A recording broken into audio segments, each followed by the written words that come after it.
Meantime, DeSantis and President Biden have pressed pause on politics. They're pushing personal feelings aside, agreeing to work together and get Florida the help it truly needs on this long road to recovery. NewsNation correspondent Joe Khalil joins us live. Joe, some people see these two as potential presidential opponents down the line.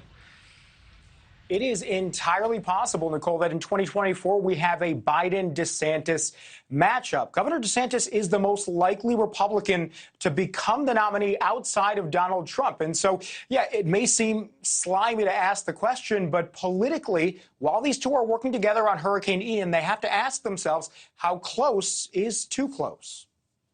With just 40 days until a crucial midterm election, a drama with an almost Shakespearean premise plays out in national view. Political foes forced by crisis to become each other's most important ally.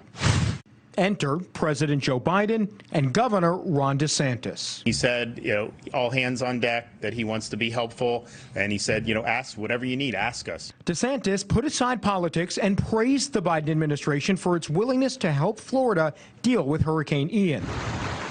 Likewise, the president said he's been working very well with DeSantis. He complimented me. He thanked me for the immediate response we had. This is not about whether anything having to do with our disagreements politically. This is about saving people's lives, homes, and businesses.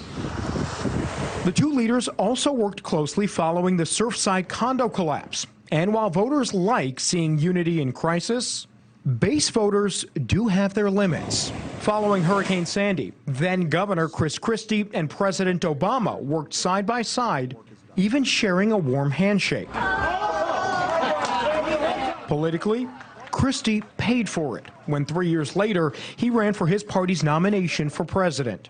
I don't trust President Obama with our records. I know you gave him a big hug, and if you want to give him a big hug again, go right ahead. The recent cooperation between Biden and DeSantis is one bright spot in an otherwise tense relationship. What would be the best is for Biden to do his damn job and secure the border. DeSantis built his political brand, inserting himself into national politics, critical of the president on crime, COVID, and the border.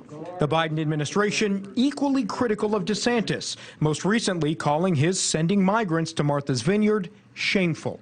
Republican governors interfering in that process and using migrants as political pawns is shameful, is reckless. Now, some of President Biden's detractors did also point out that he reached out and called local mayors in Florida before reaching out to the governor, although it was a difference of a couple of hours, and Governor DeSantis himself didn't seem to take it as any kind of slight. And Nichole, just to give you an idea of the scope of their partnership right now, the federal government has provided 1.1 million meals, about 1.5 million liters of water, and more than 110,000 gallons of fuel so far.